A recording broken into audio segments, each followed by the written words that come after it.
এই কাপড়টা দিয়ে অনেকগুলো শার্ট তৈরি করেছি। আমি আগেও বলেছিলাম ভিডিওতে, কাপড়টা সুতির মধ্যে 2 কালার ইউজ করা যায়। তো এই কালার দিয়ে বেশি তৈরি করেছি। আমার হাজব্যান্ডের জন্য, আরও কয়েকজন ইউরোপিয়ান ভদ্রলোকের জন্য এই কালার দিয়ে করেছি, আবার এই কালার দিয়েও করেছি, এক কালার।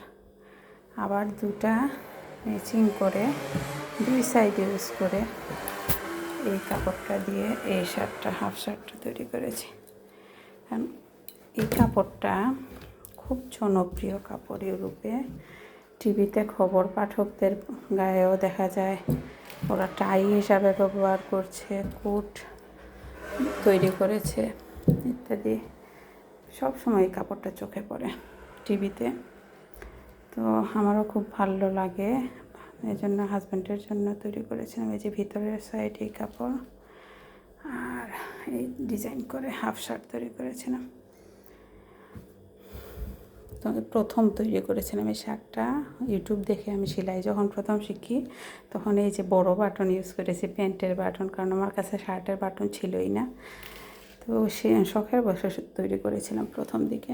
এই যে ডিজাইন দিয়ে, এখানে ডিজাইন দিয়ে পকেট তৈরি করেছিলাম, হাতের প্লাকেটে আর কলারও ফিনিশিং খারাপ আসে না। এটা তো প্রথম দিকের করা, তো ধীরে ধীরে নতুন যেগুলো তৈরি করছি আরও সুন্দর ফিনিশিংয়ে আসে।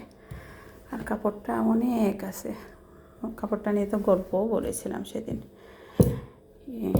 ভিডিওতেও লিখেও দিয়েছিলাম।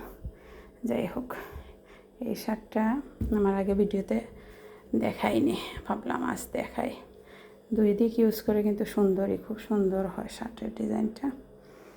আর ঘরে নিজে ইউটিউব ফেসবুক দেখে শিখছি, এটাই আসল। তবে আমি ইউটিউবে এখনও দেখিনি কোনো মহিলা, আমাদের বাঙালি কোনো মহিলা কিংবা ফেসবুকে পুরুষদের শার্ট তৈরি করছেন। আমি শখের বসেই তৈরি করি। তো মানুষের অসাধ্য কিছুই নাই, শিখতে চাইলে সব কিছুই সম্ভব। তো ঘরে বসে শিখি, ভালো লাগে, তৈরি করি, সবার ভালো লাগছে। ইউরোপিয়ান মানুষরাও তৈরি করিয়ে নিচ্ছে আমার হাতে, পরছেন, এটাই অনেক। কেমন হলো শার্টটা? কাপড়টা দিয়ে অনেক কিছু তৈরি করেছে। শার্ট তৈরি করেছি, জিলেট, টাই, তারপরে মাস্ক তৈরি করেছিলাম অনেকগুলো, আরও অনেক কিছু তৈরি করেছি। যাই হোক, এই হলো শার্টের পুরো লুকটা।